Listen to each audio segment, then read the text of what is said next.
বাস আটক করলেও মামলা করেন না পুলিশ।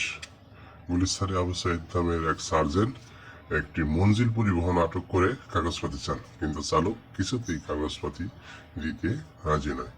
এগিয়ে আসলেন লাইনম্যান, সার্জেন্টকে কথাবার্তা বলে সরিয়ে নিয়ে গেলেন। দীর্ঘ সময় আলাপ আলোচনা, সাথে কমিটিং পুলিশের সবাই যোগ দিলেন। মামলা করার বারবারই হুমকি দিলেন, কিন্তু কাগজপাতি না থাকায় বা না দেওয়ায় তিনি মামলা না করেই নানানভাবে মেশিন ঘোরানো ফেরানো দেখাইলেন।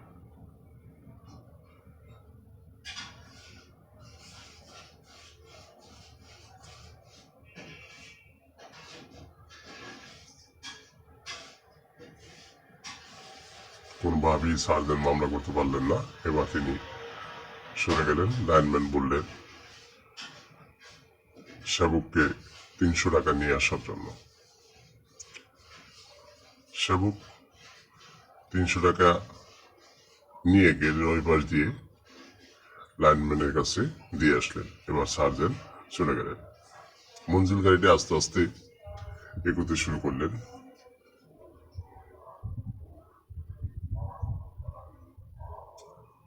সার্জেন্ট আবু সাইদ সরে দাঁড়ালেন।